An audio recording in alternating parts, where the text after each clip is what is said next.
Hello and welcome to your improved memory. In this video, we're going to discuss how to remember everything you read. But before we do that, I'll ask you to try to remember something out of the last book you read. Please take a minute and stop this video now. Okay? How did you go? What was the memory like? Was it something related to a visual image? Or you can see it as a scene described in the text? You can see it as a lively movie? Or it was a graphic image, a drawing, something colorful. Maybe you're trying to restore the text as it was written in the book, to see the letters, to see the words. Please analyze that.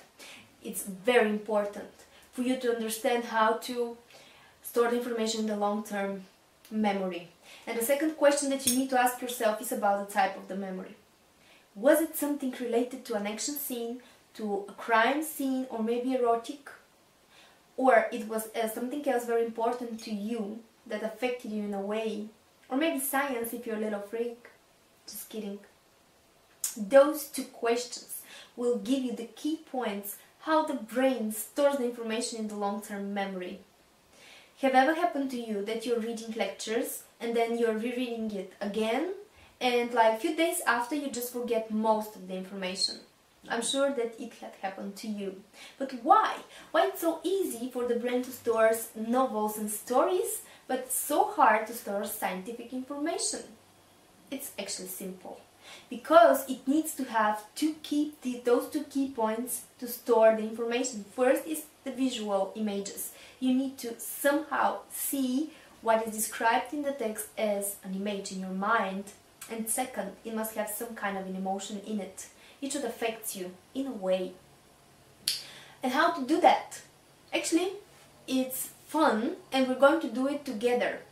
All the scientific information will transfer into a mixture of visuals and emotions. It will be fun, I promise. But today we will start with something simple, step by step. We are going to I'm going to show you how to remember a fairy tale, a very popular fairy tale about the Pippi Longstocking. All you need to do is just lay back, relax, close your eyes and just listen to my voice. So here is the story. Way out at the end of a tiny little town was an old overgrown garden, and in the garden was an old house, and in the house lived Pippi Longstocking. Okay, now can you imagine this tiny little town? Imagine it with the small houses, and at the end of it you can see the overgrown garden with very high grass, and in the garden an old house which is almost ripped off apart, and inside Pippi is jumping around.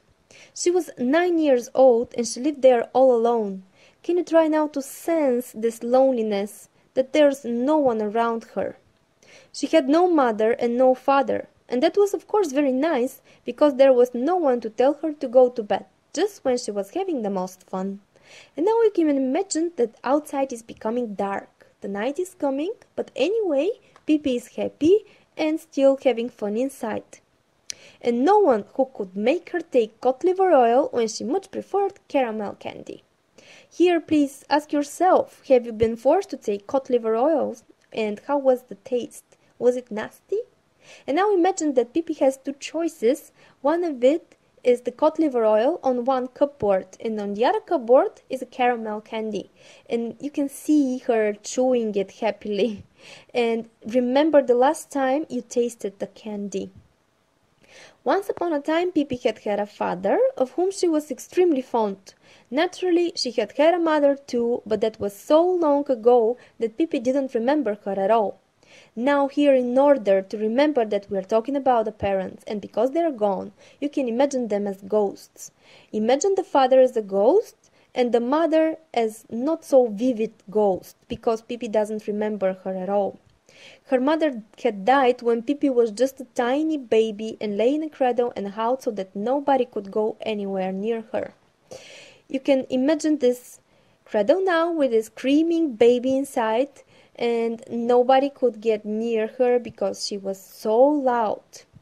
Pippi was sure that her mother was now up in heaven, watching her little girl through a peephole in the sky. And now you can just look at the sky, see this peephole and the mother just waving down to her little girl. Pippi often waved up at her and called, "Don't you worry about me, I'll always come out on top." And now you can see Pippi happy and smiling, just showing this sign for "I'm okay, don't worry." Pippi had not forgotten her father. He was a sea captain who sailed on the great ocean, and Pippi had sailed with him in his ship until one day her father was blown overboard in a storm and disappeared. Now just imagine this ship and both of them on it, on the board, and at once you can see this big wave coming, taking the father, and he disappears. And that's it. This is how far I'm going to help you with this story, but furthermore you just continue on the same manner. You see, it's actually quite fun and easy to remember this type of texts, but it has no numbers nor terminology, nothing more complicated.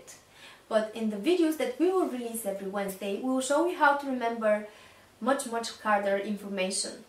So if you want, you can subscribe to our channel and receive those videos so you can become very good in remembering everything you desire.